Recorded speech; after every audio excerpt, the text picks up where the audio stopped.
saya hormati Bapak Guru SDN Bukit Kapur. Puji syukur kita ucapkan kepada Allah Subhanahu wa Ta'ala yang mana pada hari ini kita masih diberi kesehatan dan kesempatan sehingga kita dapat berkumpul di ruangan majelis guru SDN 06 dalam serangkaian acara yaitu pembukaan sosialisasi diseminisasi kurikulum Merdeka, yang mana ada dua guru dari sekolah itu di kelas rendah dan kelas tinggi mengikuti sosialisasi tersebut. Selamat berangkat salam tidak apabila kita hadiahkan kepada junjungan kita dan kepada Nabi besar Muhammad SAW dengan selalu mengucapkan istilahnya Allahumma sholli ala sayyidina Muhammad wa ala ali sayyidina. Bapak Ibu yang saya hormati, pada kegiatan ini saya mohon Bapak Ibu bisa mengikuti apa-apa yang disampaikan, materi yang disampaikan oleh teman kita. Semoga Bapak Ibu juga mengerti sebagaimana mereka apa yang mereka dapatkan dalam pelatihan tersebut. Jadi mudah-mudahan ilmu yang disampaikan nanti bermanfaat bagi kita dan dapat kita terapkan di sekolah kita. Tidak memperpanjang mukadimah, saya cukup sampai di sini. Assalamualaikum warahmatullahi wabarakatuh. Bismillahirrahmanirrahim. Assalamualaikum warahmatullahi wabarakatuh. Selamat pagi, salam sejahtera buat kita semua. Alhamdulillahirrahmanirrahim. Wassalatu wassalamu ala asrofil anbiya'i wal mursalin wa ala alihi wa sahbihi rasulillahi ajma'in. Amma ba'du.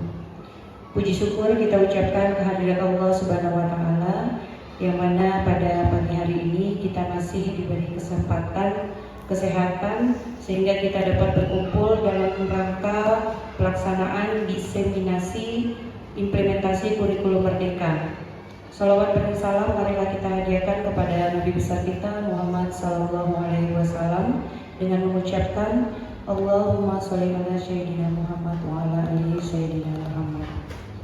Ibu Kepala Sekolah yang saya hormati, Bapak Ibu Majelis Guru yang saya hormati, di sini kami berdua bersama dengan Ibu Eka, saya mengikuti pelatihan pada tanggal 27 sampai 28 Februari yang lalu. Dalam pelaksanaannya itu kami mendapatkan ilmu untuk menyalurkan atau mensosialisasikan hasil yang kami peroleh itu kepada rekan-rekan guru yang ada di sekolah ini, terutama untuk guru kelas 2 dan kelas 5.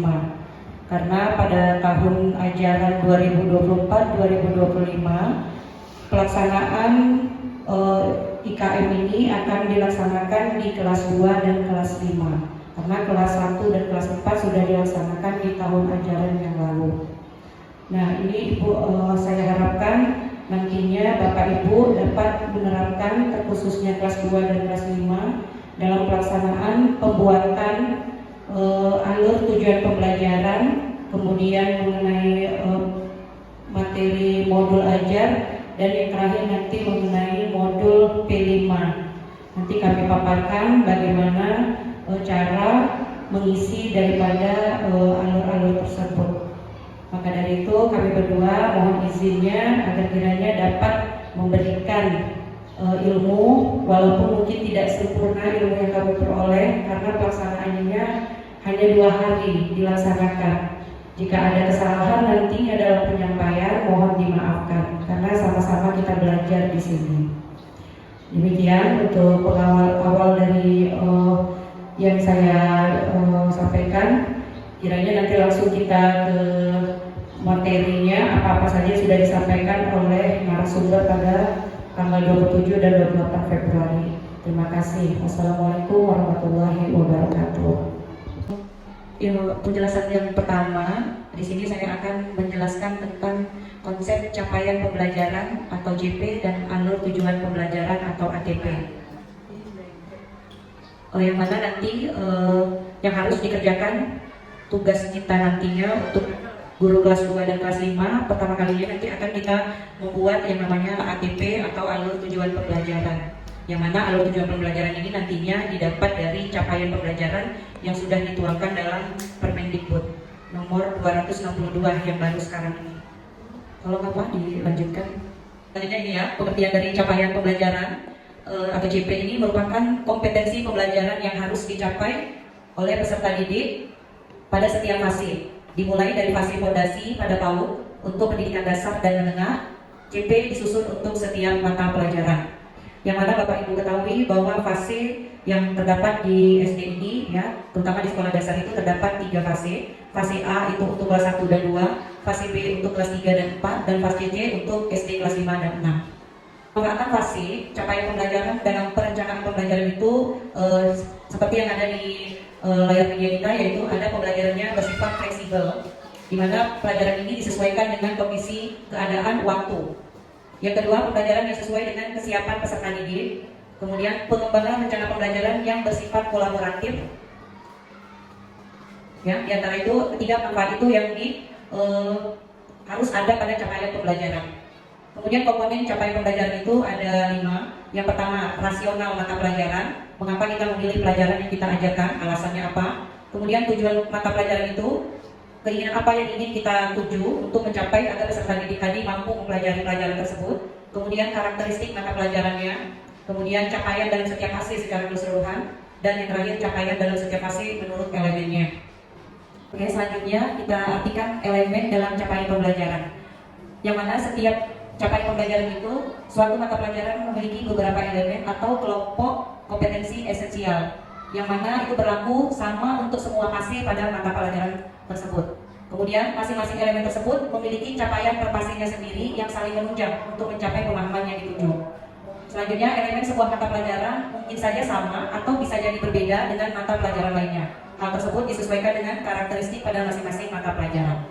Contohnya pada pelajaran capaian pembelajarannya adalah matematika, terdapat berbagai macam elemen, yaitu ada bilangan, aljabar, pengukuran, geometri, dan analisis data. Kemudian ada juga contohnya dalam CP IPA, terdapat elemen pemahaman IPA dan keterampilan sosial.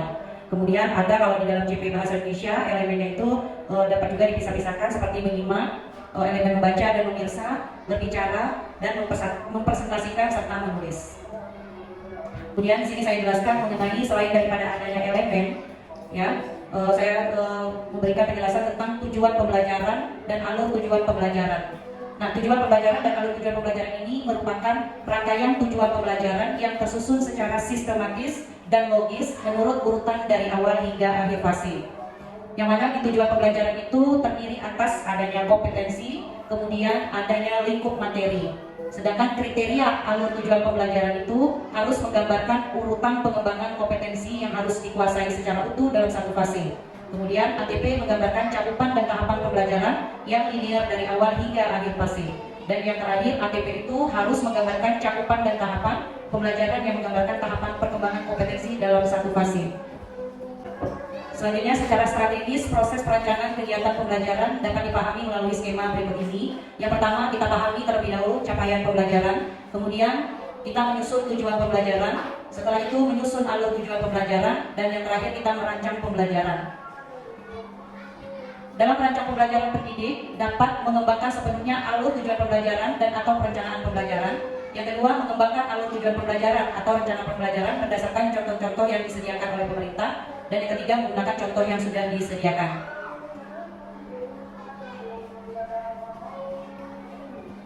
Nah, dalam merumuskan tujuan pembelajaran nantinya, kita dapat menggunakan keleluasaan dalam teori-teori yang sudah pernah digunakan.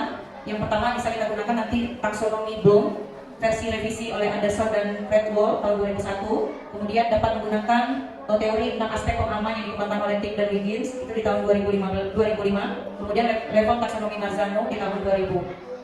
Nah, ini diharapkan oleh kita sebagai pendidik yang nantinya akan membuat rangkaian untuk CP, KTP maupun perencanaan pembelajarannya.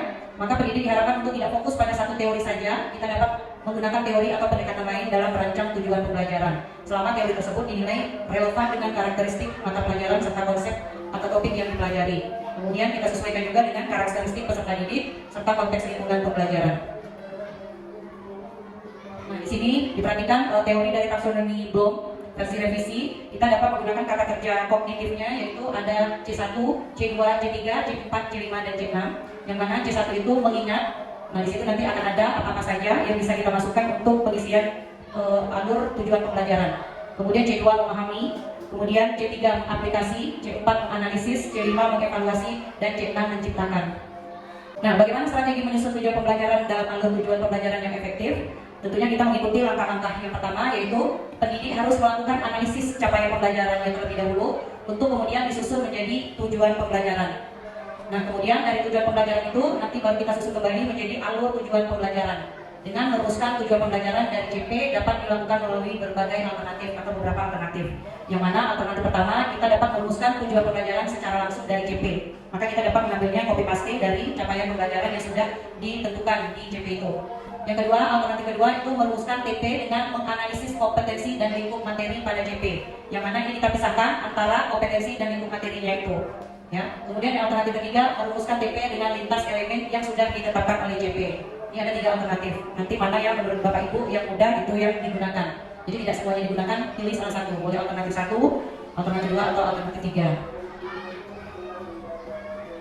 Nah, ini seperti ini contohnya untuk alternatif 1. Kita rumuskan tujuan pembelajarannya secara langsung dari CP. Jadi dari CP ini kita langsung copy paste CP yang ada isinya di dalam yang sudah ditentukan di CP ini, kita copy paste-nya ke tujuan pembelajaran. Ini yang digunakan pada alternatif 1. Nah, ini untuk alternatif 2, merumuskan TP dengan menganalisis kompetensi dan lingkup materi pada CP. Di mana ini ada perbedaannya bahwa tujuan pembelajarannya ini memiliki penjelasan yang lebih matang ya. Di antaranya itu adanya seperti menentukan, ya, kemudian menjelaskan. Ini lebih terperinci, ya, tujuan pembelajarannya lebih dijelaskan lagi. Jadi tidak hanya diambil dari CP, namun dikembangkan. Menjelaskan ciri, menentukan ciri bagian dari bangun data, mengukur bangun data. Jadi diperjelas. Sedangkan untuk alternatif ketiga, merumuskan TP lintas elemen CP, yang ini dengan cara memisahkan antara kompetensi dengan lingkup materi. Oke, seperti ini ya Bapak Ibu ya. Ini yang dapat dilakukan guna menyusun alur tujuan pembelajaran yang lebih efektif itu sebagai berikut. Yang pertama, perhatikan dulu kompetensi serta materi yang hendak dicapai pada CP tersebut. Yang kedua, rumuskan tujuan pembelajaran dengan mempertimbangkan kompetensi dan lingkup materinya. Pastikan kompetensi utama yang termuat dalam CP yang sudah tertera itu tercapai. Yang ketiga, pertimbangkan beban jam pelajaran yang digunakan untuk mencapai tujuan pembelajaran agar selaras dengan beban GP pada mata pelajaran. Dan yang keempat, susun tujuan pembelajaran secara linear dari awal fase hingga akhir fase. Dalam menyusun alur, perhatikan kesesuaian tujuan pembelajaran terhadap kompleksitas dan perkembangan peserta didik. Dan untuk catatan di sini bahwa perhatikan hal berikut, CP berlaku untuk satu fase. Lihat karakteristik masing-masing mata pelajaran karena terdapat CP berbasis konten seperti PP, matematika, sintak, seni, bahkan terdapat pula yang berbasis kompetensi seperti bahasa. Kemudian kalimat dalam tujuan pembelajaran dapat mengambil dari berbagai referensi. Poin utamanya adalah operasional, kompetensinya terukur. Selanjutnya, bagaimana cara menyusun alur tujuan pembelajaran yang efektif? Yang pertama, pengurutan dari yang konkret ke yang abstrak. Ya, jadi harus diurutkan terlebih dahulu. Kemudian pengurutan deduktif, ya, bersifat umum. Kemudian pengurutan dari mudah yang mudah ke yang lebih sulit. Kemudian pengurutannya secara hierarki, pengurutannya prosedural dan scaffolding. Nah, dalam pembuatan TP, tujuan pembelajaran ini terdiri dari kompetensi, yang mana kompetensi ini mencakup kemampuan siswa yang berupa sikap, pengetahuan, dan keterampilan yang dapat didemonstrasikan peserta didik. Jadi di sini dapat kita ambil nanti bagaimana sikap, pengetahuan, dan keterampilannya dalam pelaksanaan kegiatan di kelas. Kemudian yang kedua, ini ada namanya konten, yang mana konten ini adalah materi atau ruang lingkup ilmu pengetahuan inti yang kita lampirkan di dalam sebuah ATP itu, di mana materi ini disesuaikan dari capaian pembelajaran yang kita buat. Kita lanjutkan dengan bagaimana cara mengisi capaian pembelajaran ya yang dimasukkan ke dalam alur tujuan pembelajaran. Baiklah, saya akan melanjutkan sambungan dari Ibu Nina tadi. Di sini ada proyek penguatan profil pelajar Pancasila atau disebut P5. Yang pertama pada konsep adalah memahami, mengimplementasikan kurikulum merdeka. Yang pertama memahami garis besar kurikulum merdeka. Yang kedua memahami pembelajaran dan asasnya. Yang ketiga memahami pengembangan kurikulum operasional satuan pendidikan. Yang keempat memahami pengembangan proyek penguatan profil pelajar Pancasila. Kalau proyek profilnya, yang pertama memahami proyek penguatan profil pelajar Pancasila. Yang kedua menyiapkan ekosistem sekolah. Yang ketiga mendesain proyek penguatan profil pelajar Pancasila. Yang keempat mengelola proyek penguatan profil pelajar Pancasila. Yang kelima mendokumentasikan dan membuat laporan hasil proyeknya. Yang keenam mengevaluasi dan tindak lanjut proyek penguatan profil Pancasila. Dan di sini untuk P5-nya ada 6. Habis itu sebelum kita masuk P5, kita harus memahami proyek penguatan profil pelajar Pancasila. Yang sering saya sebut ada itu profil pelajar Pancasila. Mengapa proyek penguatan profil pelajar Pancasila diperlukan? Di sini profil pelajar Pancasila dirancang untuk menjawab satuan pertanyaan besar, yaitu peserta didik dengan profil kompetensi seperti apa yang ingin dihasilkan oleh sistem pendidikan di Indonesia saat ini. Dalam konteks tersebut, profil pelajar Pancasila memiliki rumus kompetensi yang melengkapi fokus di dalam pencapaian standar kompetensi dan lulusan di setiap jenjang satuan pendidikan dalam pemahaman karakter yang sesuai dengan nilai-nilai Pancasila. Kompetensi profil Pancasila memperhatikan faktor internal yang berkaitan dengan jati diri, ideologi, dan cita-cita bangsa Indonesia, serta faktor eksternalnya ada juga yang berkaitan dengan konteks kehidupan dan pertahanan bangsa Indonesia di abad 21. Di sini gambaran pencapaian profil Pancasila. Ada visi pendidikan Indonesia mewujudkan Indonesia maju yang berdaulat, mandiri dan berkepribadian melalui terciptanya pelajar Pancasila. Profil Pancasila, pelajar Indonesia merupakan pelajar yang sepanjang hayat yang kompeten, berkarakter dan berperilaku sesuai nilai-nilai Pancasila. Nah, di sini ada beriman bertakwa kepada Tuhan Yang Maha Esa dan berakhlak mulia, beraneka global, bergotong royong, kreatif, bernalar kritis, dan mandiri. Di satuan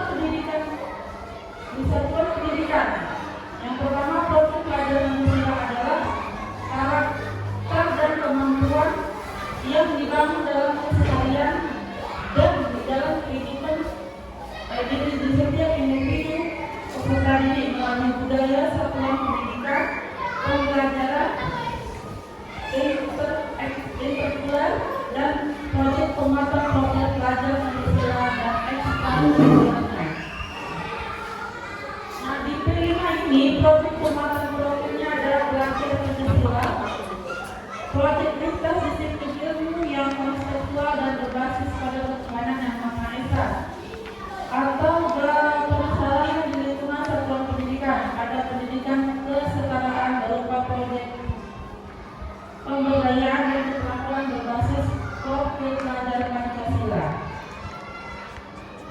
Nah, di sini ada beberapa manfaat proyek penguatan profil Pancasila. Yang pertama, untuk satuan pendidikan, untuk pendidik, dan untuk peserta didik. Untuk satuan pendidik di sini menjadi satuan pendidik sebagai sebuah ekosistem yang terbuka untuk partisipasi dan keterlibatan masyarakat. Menjadi satuan pendidikan sebagai organisasi pelajar yang kontribusi pada lingkungan dan komunitas di sekitarnya. Kalau untuk pendidik, ini juga untuk beberapa pendidik memberikan ruang dan waktu, merencanakan proses pembelajaran proyek, mengembangkan kompetensi sebagai pendidik yang terbuka dan kolaborasi. Nah, di sini juga ada untuk peserta didiknya, memberikan ruang dan waktu untuk peserta didik, merencanakan proses pelajaran proyek, membangun kompetensi sebagai pendidik yang terbuka dan berkolaborasi. Ini adalah gambar dari profil Pancasila. Terima kasih. Ini saja yang dapat saya sampaikan untuk pemahaman keilmuannya. Pak Ibu, inilah contoh format dari proyek penguatan profil belajar Pancasila atau P5-nya. Di sini yang pertama profil modul, ada temanya. Di sini saya ambil tema gaya hidup berkelanjutan untuk kelas 2 fase A. Nah, tujuannya di sini kita juga buat tujuan proyek. Tujuannya menyatukan peserta didik yang bergaya hidup sesuai dengan adab terhadap lingkungan. Di sini ada profil pelajarnya dimensi beriman, bertakwa kepada Tuhan Yang Maha Esa dan berakhlak mulia. Nah, yang di sini pemetaan dimensi elemen subelemen profil Pancasila yang menjadi tujuan proyek profilnya. Nanti ini di sini kita isi semuanya sesuai dengan tema yang kita ambil di kelas 2. Di sini juga ada rubrik pencapaian berisi rumusan kompetensi yang sesuai dengan fase pendidik. Ada subtema, subelemen mulai berkembang sesuai harapan, sangat berkembang. Di sini juga harus kita isi. Setelah itu di sini ada alur aktivitas proyek profil secara umum, tahap pengenalan, tahap konseptualisasi, tahap aksi. Di sini juga ada kita isi tahap aksi, misalnya penanaman bibit mangrove kalau di Dumai Kota, kalau di sini tahap refleksi. Di sini juga ada tahap tindak lanjut serta jadwal pelaksanaan P5 fase A di kelas 2 semester 1. Apa yang harus kita isi? Di sini ada hari dan tanggalnya kita buat. Habis itu kegiatannya apa? Habis itu refleksinya apa? Setelah itu di sini ada asesmen aktivitas 1. Di sini juga harus kita isi kegiatan awalnya, kegiatan inti, dan kegiatan penutup. Di situ kita isi sesuai dengan tema yang kita ambil tadi untuk fase A di kelas 2. Nah, inilah contoh format yang saya dapatkan dari pelatihan kemarin. Baiklah Bapak Ibu, terima kasih. Oke Bapak Ibu, kita lanjutkan. Tadi sudah kita membahas bagaimana cara penentuan capaian pembelajaran ke alur tujuan pembelajaran dari proses penjelasan tadi. Maka saat ini kita akan lanjut kepada pengisian format alur tujuan pembelajaran ini. Kita masukkan ke dalam poin-poin yang kita kita masukkan ke dalam format yang sudah disediakan. Di sini ada alur tujuan pembelajaran. Kelas yang saya ambil adalah di fase C, yaitu kelas 5, kemudian dengan mata pelajaran IPAS. Nah, di sini format ATP di sini ada elemen, kemudian capaian pembelajaran, ada lingkup materi, tujuan pembelajaran atau yang namanya tadi kita sebut TP, kemudian TP, IPSB. IPSB ini nanti akan ditentukan dengan adanya pengisian siswa beradab. Namun pada waktu pelatihan kemarin tidak diisi.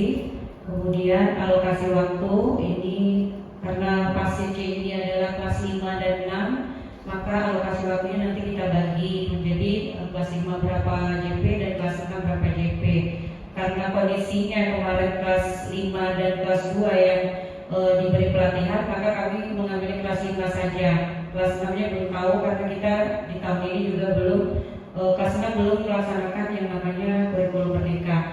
Jadi posisinya adalah kami gambarkan alokasi waktunya berdasarkan jumlah tujuan pembelajaran yang disusun atau yang diatur gitu ya, nantinya sebanyak berapa macam jenis tujuan pembelajarannya. Kemudian yang pertama cara pengisiannya yaitu pertama kita mulai dari elemennya.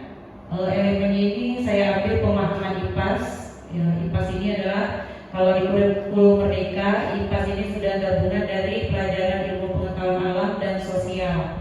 Maka di kelas 5 pelajaran ini ada, namun di kelas 2 belum diterapkan untuk pembelajaran IPAS-nya. Kemudian capaian pembelajaran, di sini capaian pembelajaran saya ambil dari CP yang sudah ditetapkan dari Permendikbud nomor 262 itu yang ada di dalam pembahasan kami kemarin di pelatihan. Nanti kalau dibutuhkan akan saya bagikan yang di CP-nya untuk pelaksanaan untuk di CP-nya ini. Saya ambil pemahaman IPAS-nya itu tentang peserta didik memahami sistem organ tubuh manusia yang dikaitkan dengan cara menjaga kesehatan tubuhnya, hubungan antar komponen biotik dan abiotik serta pengaruhnya terhadap ekosistem. Kemudian siklus air dan kaitannya dengan upaya menjaga ketersediaan air, gelombang bunyi dan cahaya serta penerapannya dalam kehidupan sehari-hari, krisis energi dan upaya penghematan energi serta pemanfaatan sumber energi alternatif dari sumber daya yang ada di sekitarnya, sistem tata surya dan kaitannya dengan rotasi dan revolusi bumi, letak dan kondisi geografis negara Indonesia melalui peta konvensional atau digital, kemudian sejarah di provinsi tempat tinggalnya, keragaman budaya nasional yang dikaitkan dengan konteks kebinekaan berdasarkan pemahamannya terhadap nilai-nilai kearifan lokal yang berlaku di wilayahnya, serta kegiatan ekonomi masyarakat dan ekonomi kreatif di lingkungan sekitar. Nah, ini saya dapat dari copy paste dari capaian pembelajaran. Nah, dari capaian pembelajaran itu tinggal kita copy paste, kita masukkan ke dalam format CP-nya. Kemudian lingkup materinya ini saya bagi dari kondisi kontennya, bahwasanya lingkup materi ini adalah materi yang diambil pada mata pelajaran IPAS tersebut. Di sini ada organ tubuh manusia, kemudian ekosistem, kemudian nanti ada siklus air, bunyi dan cahaya, kemudian ada energi, tata surya, kondisi geografis Indonesia, sejarah di provinsi, kemudian keragaman budaya Indonesia dan kegiatan ekonomi. Lanjut untuk tujuan pembelajaran, di mana tujuan pembelajaran ini saya ambil dari capaian pembelajaran yang berada pada kompetensi dan konten, yang mana memahami ini saya ambil dari kompetensi yang ada di CP, kemudian kontennya adalah sistem organ tubuh manusia. Kemudian nanti di ekosistem juga ada mengidentifikasi, ya di sini saya menggunakan alternatif 1 dan alternatif 2. Kemudian di tujuan pembelajaran ini ada saya buat di sini adalah peserta didik memahami sistem organ tubuh manusia yang dikaitkan dengan cara menjaga kesehatan tubuhnya. Kemudian kode DP-nya di sini saya buat PI, di sini adalah pemahaman IPAS. Kemudian di sini adalah kelasnya, ditentukan di kelas, kemudian urutan pembelajarannya. Jadi saya urutkan 1, 2, 3, 4 dan seterusnya. Kemudian PSB-nya saya kosongkan, di sini alokasi waktunya di kelas 5 mendapatkan alokasi waktunya diperkirakan dari 10 tujuan pembelajaran ini. Ya, kemudian untuk mendapatkannya nanti jumlahnya itu kalau di kelas 5 jumlah alokasi waktu per tahunnya harus 180 JP dengan total mata pelajaran itu dalam satu minggunya 5 jam pelajaran. Untuk IPA saja 180 ini satu tahunnya.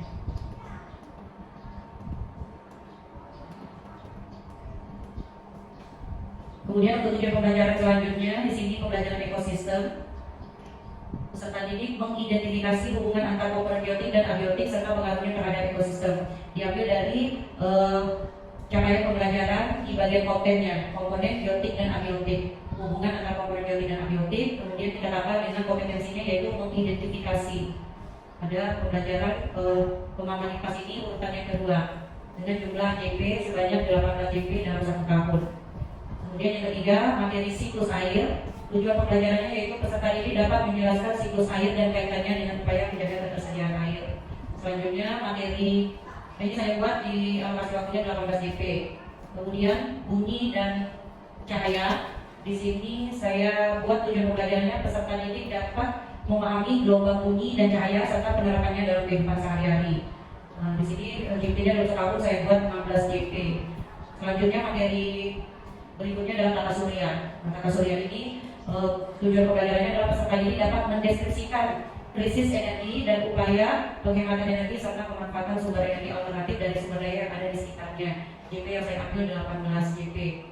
Selanjutnya kondisi geografis Indonesia. Ini merupakan pembelajaran IPS. Kondisi ini tujuan pembelajarannya peserta didik dapat menyebutkan sistem tata surya dan kaitannya.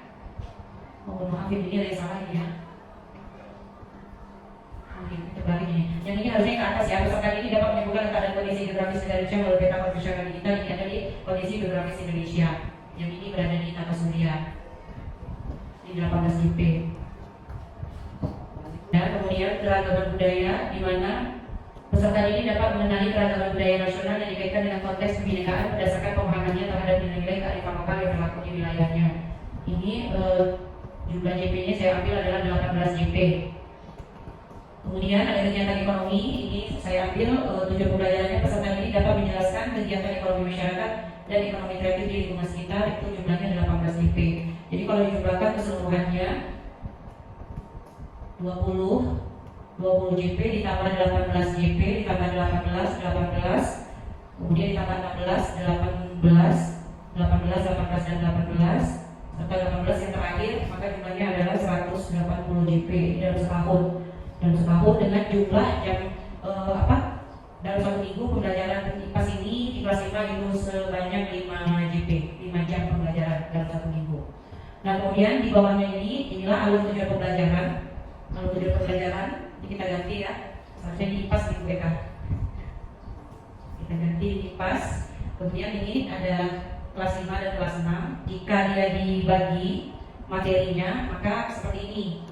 Kelihatan ada materi yang sudah diajarkan di kelas 5 dengan materi yang sudah diajarkan di kelas 6. Kalau dibagi ya, maka kita ini nantinya pembelajaran ini nanti kurikulum merdeka hanya ada di kelas 5, maka kondisinya di situ nanti akan tertera 180 JP khusus untuk di kelas 5 saja. Oke, ini penerapannya untuk alur tujuan pembelajarannya. Bahwasanya semester 1 IPA tentang peserta didik memahami sistem organ tubuh manusia dikaitkan dengan cara menjaga kesehatan tubuhnya. Peserta didik mengidentifikasi hubungan antara komponen biotik dan abiotik serta pengaruh terhadap ekosistem. Ini pembelajaran IPA-nya di semester 1. Di IPS-nya, peserta didik dapat menyebutkan letak dan kondisi geografi Indonesia melalui peta konvensional digital, dan peserta didik dapat mengenali keragaman budaya nasional yang dikaitkan dengan konteks kebinekaan berdasarkan pemahamannya terhadap nilai-nilai kearifan lokal yang berlaku di wilayahnya. Ini untuk pembelajaran IPAS di semester 1 kelas 5. Kemudian di kelas 6, jika nanti kelas 6 itu sudah mengikuti melaksanakan kurikulum merdeka, maka kelas 6 ini juga ada pembelajarannya kita masukkan yaitu IPA-nya, di mana peserta didik memahami gelombang bunyi dan cahaya serta penerapannya dalam kehidupan sehari-hari. Sedangkan IPS-nya peserta didik dapat menjelaskan sejarah di provinsi tempat tinggalnya. Ini untuk sementara yang saya bagi seperti ini. Sebenarnya kalau dilihat harus berpedoman pada buku pelajaran, karena buku ini belum ada, maka saya masukkan saja dulu. Untuk lebih jelasnya kita lihat di buku pelajaran. Kemudian di semester 2-nya juga sudah saya buat di sini untuk IPA-nya. Peserta didik dapat menjelaskan siklus air dan kaitannya dengan upaya menjaga ketersediaan air, dan peserta didik dapat mendeskripsikan krisis energi dan upaya penghematan energi serta pemanfaatan sumber energi alternatif dari sumber daya yang ada di sekitarnya. IPS-nya juga sudah ada saya masukkan di semester 2 kelas 5. Peserta didik dapat mengenali keragaman budaya nasional yang dikaitkan dengan konteks kebinakaan berdasarkan pemahamannya terhadap nilai-nilai kearifan lokal yang berlaku di wilayahnya. Untuk di semester 2 kelas 6, peserta didik dapat menyebutkan sistem tata surya dan kaitannya dengan rotasi dan revolusi bumi, serta pelajaran IPS-nya adalah peserta didik dapat menjelaskan kegiatan ekonomi masyarakat dan ekonomi kreatif di lingkungan sekitar. Ini adalah contoh dari pembuatan ATP yang sudah saya selesaikan pada waktu pelatihan kemarin. Nah, ini ada keterangannya di bawah. Jam pembelajaran kelas 5 itu 180 JP dengan 5 JP per minggu. Kelas 6 itu 180 JP juga dengan 5 jam per minggu. Keterangan kode TP itu, nah di sini ada P, keterangan kodenya, kemudian ini keterangan kelas, ini keterangan urutan daripada TP tadi. Ya. Kemudian catatan alur dapat disesuaikan dan dikembangkan berdasarkan karakteristik peserta didik. Jadi boleh kita tambah Bapak Ibu. Alur tadi tidak hanya mesti dari CP dan kita copy paste, tapi dapat kita tambah apalagi apa saja yang akan dibutuhkan pemahamannya terhadap peserta didik. Oke, yang alur tujuan pembelajarannya ini saja yang mungkin yang dapat saya bagikan sebelum melanjutkan ke materi selanjutnya.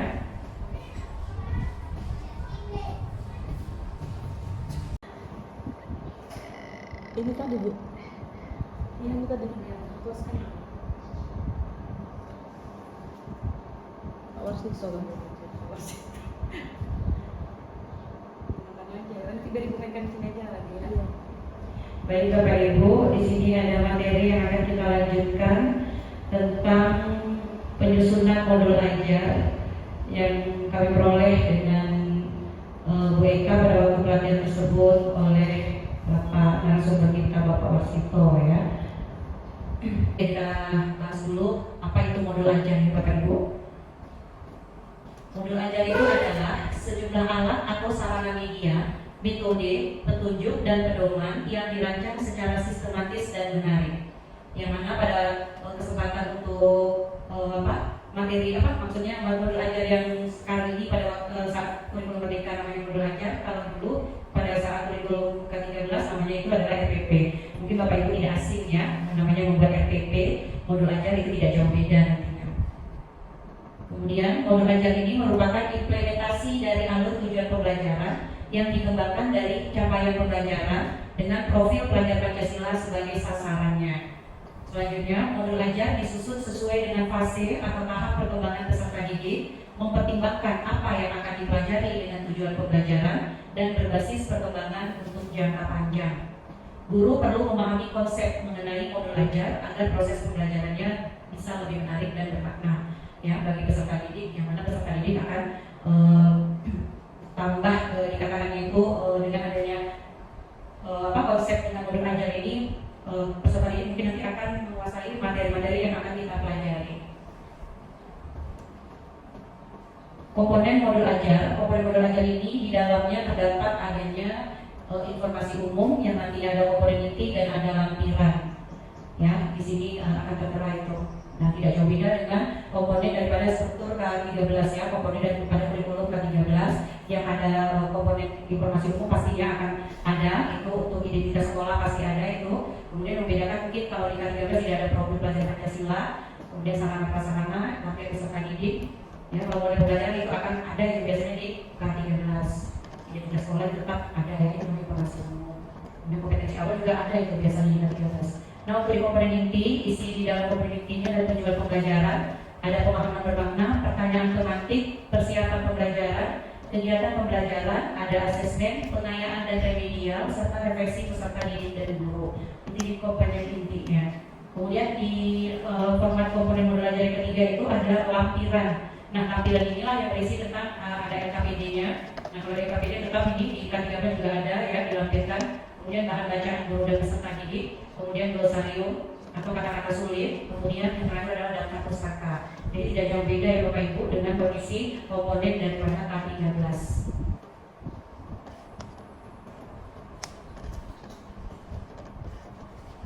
Nah, ini kita pelajari komponen modul ajar yang informasi umum ini adalah identitas modul. Di sini tadi yang saya sebutkan ada nama penyusun, institusi dan tahun disusunnya modul ajar. Kemudian ada jenjang sekolah, ya. Di sini kita buat ada SD, SMP maupun SMA. Kelas, kemudian alokasi waktu. Jadi di sini penentuan alokasi waktu yang digunakan adalah alokasi waktu sesuai dengan jam pelajaran berlaku di unit kita masing-masing. Di mana misalkan dalam satu mata pelajaran itu membutuhkan waktu 2 jam. Nah, kalau di kurikulum Merdeka, 1 jamnya itu 35 menit. Maka alokasi waktunya kita buat misalkan 2 kali 35 menit. Kemudian di kompetensi awal. Kompetensi awal ini adalah pengetahuan dan atau keterampilan yang perlu dimiliki siswa sebelum mempelajari topik tertentu. Kompetensi awal ini merupakan ukuran seberapa dalam modul ajar yang mau kita rancang. Kemudian yang C, di sini akan ditampilkan profil pelajar Pancasila, yang mana merupakan tujuan akhir dari suatu kegiatan pembelajaran yang berkaitan erat dengan pembentukan karakter peserta didik. Profil pelajar Pancasila atau yang disingkat P3 dapat tercermin dalam konten dan atau metode pembelajaran. Di dalam modul pembelajaran, profil pelajar Pancasila tidak perlu mencantumkan seluruhnya, namun dapat memilih profil pelajar Pancasila yang sesuai dengan kegiatan pembelajaran dalam modul ajar. Nah, pastinya Bapak Ibu juga sudah tahu bahwa profil pelajar Pancasila ini terdapat 6 dimensi, ya, kalau tidak salah. Ada keimanan dan ketakwaan kepada Tuhan Yang Maha Esa, kemudian berakhlak mulia, kalau tidak salah, berkebinekaan global, bernalar kritis, kalau tidak salah itu ada gotong royong, ya, kreatif. Nah, di situ profil pelajar Pancasila nanti dicantumkan, namun tidak keseluruhan dari 6 tersebut, hanya yang dibutuhkan dari materi ajar tersebut berapa profil pelajar Pancasila yang ingin kita masukkan. Jadi tidak perlu sebanyak 6 itu yang kita masukkan.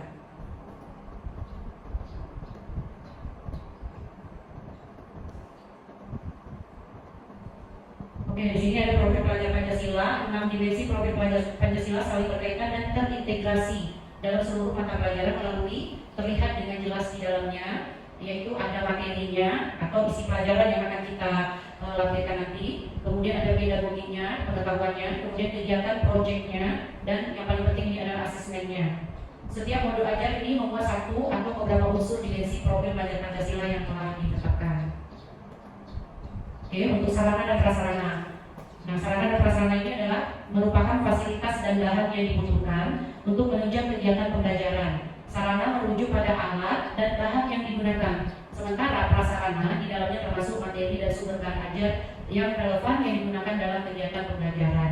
Misalnya kita membuat materi ajar itu membutuhkan yang namanya laptop, ya, fokus, kemudian buku, ya, medianya, bisa juga dalam bentuk benda-benda konkret. Nah, itu termasuk, ya, sarana dan prasarana yang digunakan.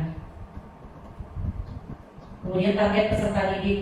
Peserta didik yang menjadi target itu ada beberapa, yaitu bisa kita nyatakan peserta didik yang reguler atau tipikal. Ini umum, tidak ada kesulitan dalam mencerna dan memahami materi ajar. Yang kedua, peserta didik dengan kesulitan belajar, memiliki gaya belajar yang terbatas, hanya satu gaya, misalnya dengan audio, memiliki kesulitan dengan bahasa dan pemahaman materi ajar, kurang percaya diri, kesulitan berkonsentrasi jangka panjang, dan sebagainya. Ini kita masuk kepada kategori anak dengan kesulitan belajar. Ya, kemudian peserta didik dengan pencapaian tinggi, yang mana mencerna dan memahami dengan cepat, mampu mencapai keterampilan berpikir aras tinggi atau HOTS, dan memiliki keterampilan memimpin. Ini peserta didik ini adalah peserta didik yang memiliki EQ yang tinggi, ya, yang bisa memahaminya dengan lebih cepat. Nah, jadi biasanya kita menggunakan peserta didiknya ini adalah targetnya adalah yang peserta didik reguler, umum, tidak ada kesulitan dalam mencerna dan memahami materi ajar. Biasanya kita menggunakan yang peserta didik reguler nantinya pada saat pengisian modul ajar.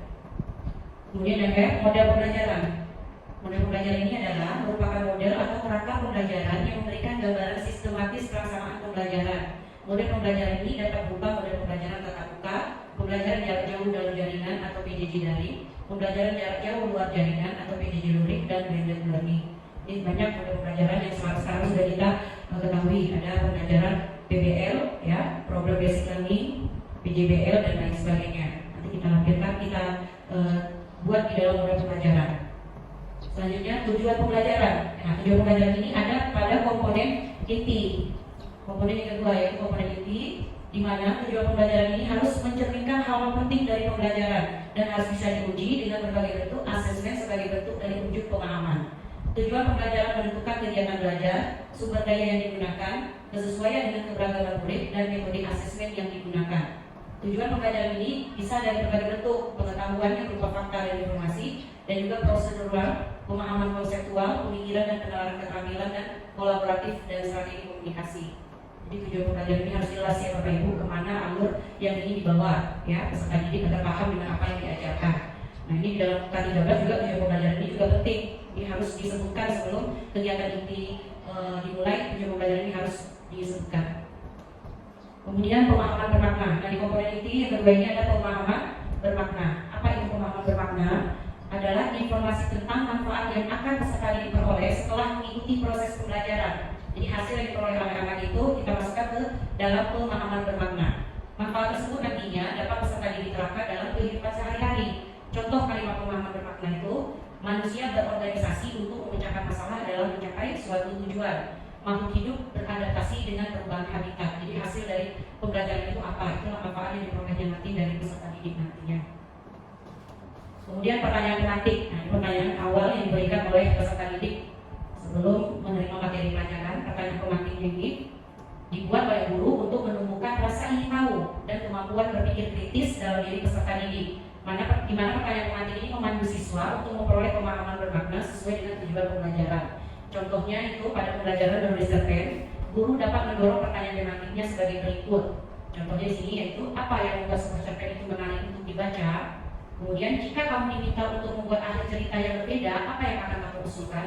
Nah di sini ada pertanyaan tematik yang agar supaya siswa itu misalkan apa?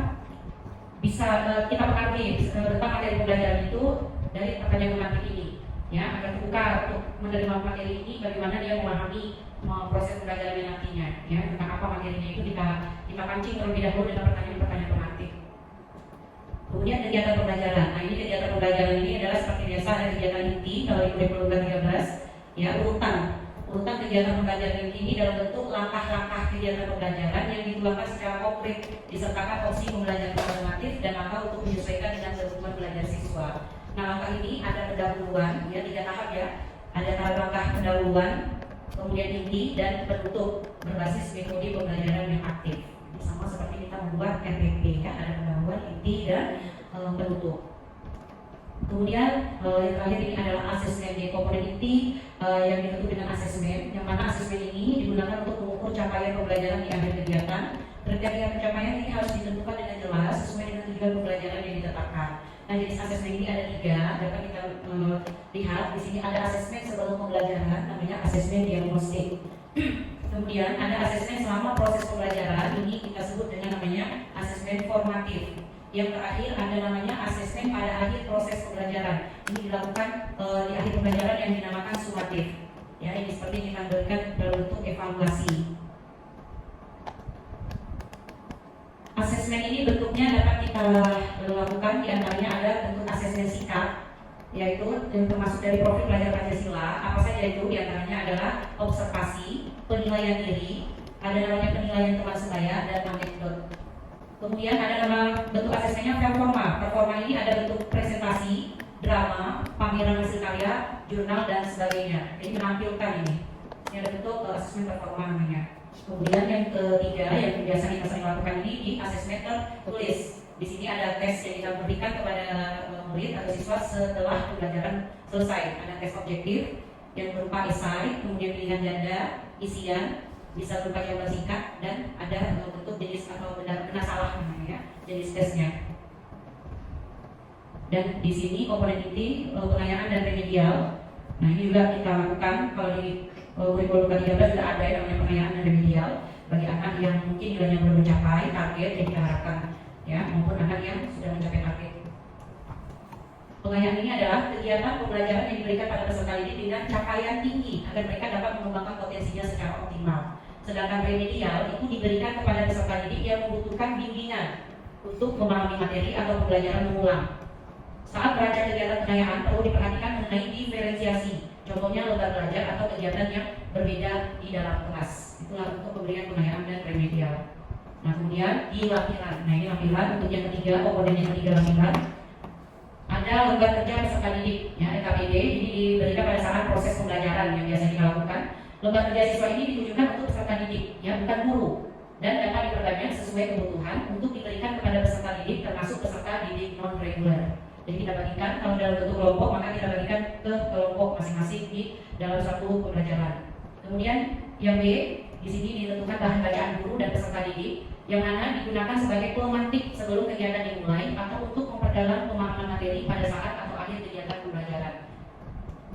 Glosarium ini adalah kumpulan istilah-istilah dalam satu bidang secara alfabetikal yang dilengkapi dengan definisi dan artinya. Jadi ada hal-hal yang mungkin tidak kita ketahui, maka kita bisa meletakkannya di glosarium, istilah-istilah penting dan artinya. Kemudian di daftar pustaka ini adanya sumber referensi yang digunakan dalam pengembangan modul ajar, yang mana yang dimaksudnya di sana adalah dalam bentuk buku siswanya, buku referensinya apa yang digunakan, kemudian boleh diambil dari majalah, koran, maupun situs internet, lingkungan sekitar maupun narasumber. Ini kita masukkan ke dalam daftar pustaka. Oke, sebutkan minimal 7 komponen yang ada dalam modul ajar. Ini evaluasinya ya Bapak Ibu. Oke, sampai di sini materi yang sudah diberikan. Sebelum kita masuk kepada bentuk daripada komponen modul ajar yang akan saya lampirkan nanti, ada mungkin pertanyaan dari Bapak Ibu.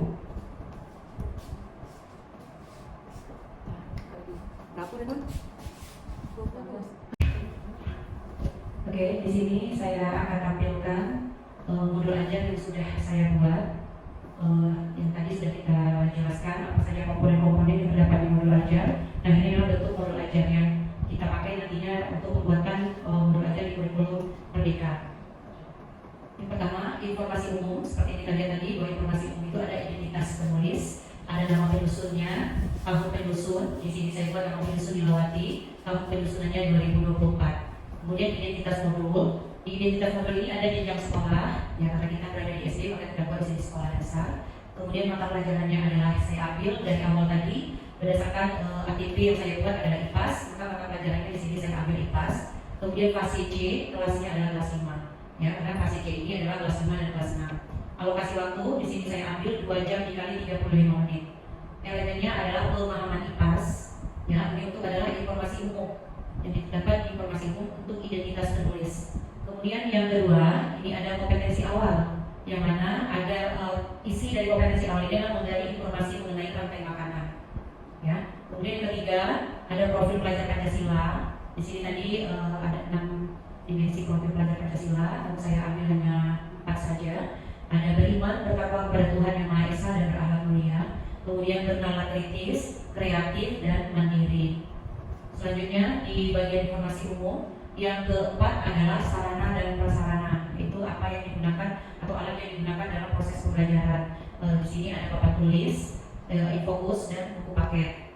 Kemudian target peserta didik, berapa yang mau kita targetkan, yang harusnya berapa jumlah yang harus kita capai. Ini tidak diisi di sini ya, peserta didiknya. Kemudian yang keenam, ini ada model pembelajaran yang digunakan. Saya menggunakan problem based learning, yang mana nanti peserta didik mencari apa permasalahan yang didapatkan dari materi yang mau diajarkan oleh guru, yang mana nanti akan ada masalahnya dalam bentuk bacaan.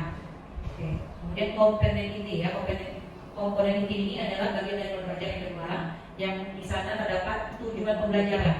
Tujuan pembelajaran ini saya ambil dari TP tadi, ya dari ATP ya, dari ATP yang sudah kita buat tadi. Ada peserta didik dapat menganalisis hubungan antar komponen biotik dan abiotik serta pengaruhnya terhadap ekosistem. Ini tujuannya. Kemudian tujuan secara khususnya atau tujuan yang selanjutnya adalah peserta didik dapat mendeskripsikan hubungan makhluk pada jaring-jaring makanan. Kemudian peserta didik dapat mendeskripsikan jaring-jaring makanan sebagai bentuk transfer energi antar makhluk hidup. Kemudian asesmen. Asesmen ini ada target penilaiannya. Saya buatnya adalah nanti formatif dan sumatif. Formatif ini pada proses pembelajaran dan sumatif ini nanti pada saat akhir dari proses pembelajaran. Kemudian jenis asesmennya saya buat nanti di sini dalam bentuk tulisan. Kemudian yang ketiga, pemahaman bermakna, yang dimana siswa mampu menganalisis hubungan antar makhluk hidup pada suatu ekosistem. Keempat, pertanyaan penatik, ya diawali dengan pernahkah kamu melihat belalang? Jadi pertanyaan yang mendasari, atau supaya anak itu ingin mengetahui. Ya, kemudian tahukah kamu bahwa belalang itu juga hidup di lahan pertanian nantinya? Agar tumbuh besar belalang itu makan apa? Nah itu pertanyaannya. Yang kelima, kegiatan pembelajaran. Nah kegiatan pembelajaran ini kita buat menjadi 3 kegiatan pembuka, kemudian kegiatan inti dan nantinya kegiatan penutup. Untuk kegiatan pembelajaran, kegiatan pembuka ini saya kasih waktu 10 menit, di mana guru memberikan salam dan menanyakan kabar kepada peserta didik. Kemudian guru minta kepada ketua kelas untuk memimpin doa, ya, doa bersama. Kemudian yang ketiga, guru mengecek kehadiran peserta didik. Guru memberikan motivasi dengan cara memberikan ice breaking. Yang kelima, peserta didik memperhatikan penjelasan guru tentang tujuan pembelajaran yang akan dipelajari. Nah, untuk kegiatan inti saya beri di sini waktunya 50 menit. Yang mana karena ini adalah program based learning, maka ada urutan-urutan kerja yang dilakukan pada proses pembelajarannya. Yang pertama namanya orientasi peserta didik pada masalah. Jadi peserta didik mengobservasi dan menganalisis sumber belajar video tentang tikus memakan hasil pertanian. Oleh sebab itu hasil pertanian akan berkurang drastis yang ditampilkan oleh guru dalam bentuk YouTube atau video. Yang nanti bisa diklik di sini akan muncul video pembelajarannya. Kemudian yang kedua, guru mengajukan pertanyaan kepada peserta didik setelah menonton video tersebut. Nah, pertanyaan yang diberikan, apakah kegiatan yang sedang terjadi di lahan petani? Yang kedua, mengapa tikus melakukan hal tersebut? Yang ketiga, bagaimana cara agar para petani dapat mengurangi bakal populasi tikus dengan cara terbaik? Dan yang ketiga, peserta didik diminta untuk menyampaikan pendapatnya dengan percaya diri. Dari hasil menonton video tadi, maka peserta didik diminta untuk menyampaikan apa pendapatnya tentang pembelajaran ini. Ya, kemudian yang kedua, kegiatan inti yang kedua dari program based learning tadi, mengorganisasikan peserta didik untuk belajar. Peserta didik dibagi menjadi 5 kelompok. Setiap kelompok ini terdiri dari 5 peserta didik. Ya, kita bagi jadi beberapa kelompok ya. Kemudian peserta didik diberikan pengarahan oleh guru mengenai kegiatan yang akan dilakukan oleh kelompok tersebut. Beri penjelasan kepada peserta didik tentang apa yang akan dikerjakan pada saat berkelompok. Kemudian peserta didik mendapatkan permasalahan dari LKPD untuk didiskusikan dengan anggota kelompoknya. Setelah kita bagikan LKPD, maka peserta didik mendiskusikan apa yang akan dikerjakan atau apa yang akan dibahas dalam LKPD tersebut. Kemudian peserta didik membagi tugas dalam kelompok untuk menyelesaikan masalah. Jadi masing-masing peserta didik akan mendapatkan tugas yang mana nanti akan mencari informasi, ya, memecahkan masalah yang dihadapi atau yang diberi oleh guru tadi. Kemudian yang ketiga, cara yang ketiga di kegiatan ini adalah membimbing penyelidikan individu maupun kelompok, di mana urutannya peserta didik diberi pengarahan oleh guru mengenai kegiatan yang akan dilakukan oleh kelompok dan peserta didik mengerjakan LKPD ini secara berkelompok. Pastinya ya dilakukan secara berkelompok karena namanya kelompok itu pasti ada kerjasama yang harus dilakukan oleh peserta didik, jadi tidak mengerjakannya sendiri-sendiri.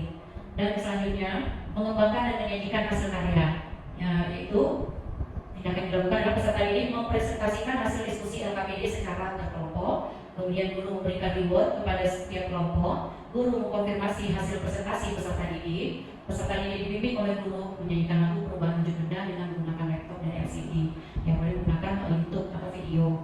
Nah, ini adalah penyajian hasil karya dalam bentuk mempresentasikan LKPD ke depan kelas. Kemudian menganalisis dan menemukan proses pemecahan masalah. Guru memberikan longgar penilaian kepada setiap peserta didik, yang mana di sini guru memberikan evaluasi. Longgar evaluasi itu dilakukan di akhir pelajaran, yaitu berupa longgar formatif ya, sumatif atau sumatif ya, sumatif. Kemudian yang ke-15, peserta didik mengerjakan dan mengumpulkan kepada guru jika sudah selesai.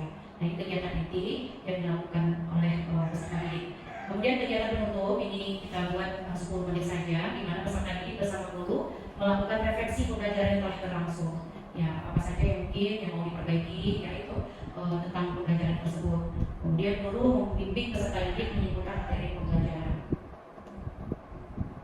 Kemudian di kegiatan penutup ada guru memberikan penguatan terhadap materi yang telah dipelajari. Jadi diberi gambaran bahwa materi hari ini yang mempelajari tentang rantai makanan, ya, bagaimana apa saja isi dari materi tersebut dibahas kembali, boleh diberi penguatan terhadap peserta didik tersebut. Kemudian guru menginformasikan dari besar materi yang akan dipelajari pada pertemuan selanjutnya. Jadi memberitahu kepada peserta didik apa yang akan kelanjutan dari materi yang sudah diajarkan ini. Setelah itu apa nanti lanjutannya di materi yang akan datang. Kemudian yang kelima, kegiatan pembelajaran diakhiri dengan salam. Ini adalah kegiatan penutup dari kegiatan pada hari itu dalam satu materi pembelajarannya, dalam satu materi dengan jumlah lokasi dari waktunya 2 kali 35 menit. Refleksi peserta didik dan pendidik, refleksi pendidik, pertanyaan kunci. Apakah pelaksanaan pembelajaran sudah sesuai dengan perencanaan? Apakah peserta didik antusias mengikuti pembelajaran? Ini refleksi untuk pendidik, ya, untuk kita sebagai guru yang sudah melakukan proses pembelajaran kepada peserta didik. Ya, jadi kita membutuhkan refleksi perbaikan, apa yang bagusnya atau kedepannya nanti yang harus kita tingkatkan. Jadi kita perlu sebenarnya yang namanya merefleksi diri. Kemudian refleksi bersama didik, pertanyaan kuncinya, materi apa saja yang sudah dipelajari, materi apa yang belum dipahami, apakah pembelajaran hari ini menyenangkan. Ini adalah refleksi yang diberikan kepada peserta didik.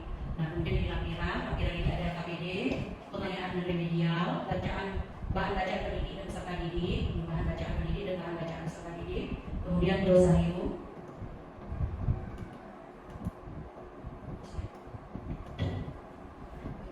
Di sini kelas 5-nya ini ada LKPD ya.